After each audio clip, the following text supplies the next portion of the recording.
ડાંગ જિલ્લા આંગણવાડી વિભાગ દ્વારા પોષણ પખવાડિયાની ઉજવણી થઈ રહી છે।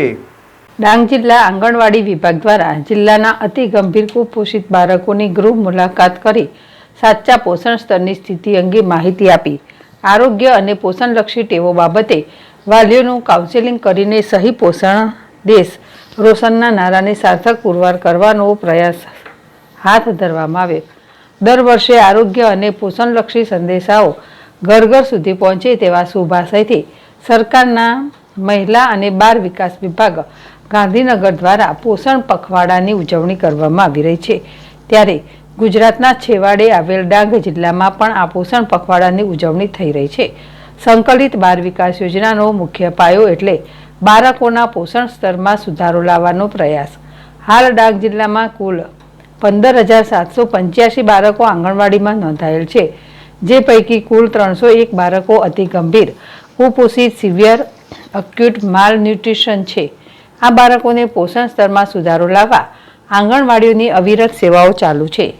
પોષણ પખવાડાની થીમ CMAM મોડ્યુલ દ્વારા કુપોષણની વ્યવસ્થાપનની ઉજવણી અંતર્ગત જિલ્લા તાલુકાના ICDSના અધિકારી આંગણવાડી કાર્યકર બહેનો દ્વારા કુલ 88 અતિ કુપોષિત બાળકોની ગૃહ મુલાકાત કરવામાં આવી છે।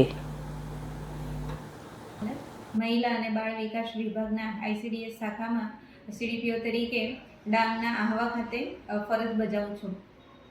હાલ 7મા તબક્કાના પોષણ પખવાડિયાની ઉજવણી થઈ રહી છે, જે અંતર્ગત ડાંગ જિલ્લાની તમામ આંગણવાડી કેન્દ્રોમાં કાર્યકર બહેનો દ્વારા પોષણ પખવાડિયાની ઉજવણી થઈ રહી છે।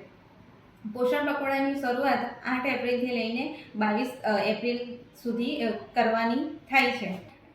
ડાંગ જિલ્લાની તમામ આંગણવાડી કેન્દ્રો ખાતે પોષણ પખવાડિયાની ઉજવણી મુખ્ય 4 થીમો પર હાલ થઈ રહી છે, જેમ કે બાળકોના પ્રથમ 1000 દિવસો પર ધ્યાન કેન્દ્રિત કરવું, પોષણ ટ્રેકરમાં લાભાર્થી મોડ્યુલનું પ્રચાર પ્રસાર કરવો, CMAM પ્રોગ્રામ અંતર્ગત કુપોષણનું વ્યવસ્થાપન કરવું, તેમજ બાળકોમાં જોવા મળતી સ્થૂળતાને દૂર કરવા માટે બાળકમાં સ્વસ્થ જીવનશૈલી પર ભાર મૂકવો।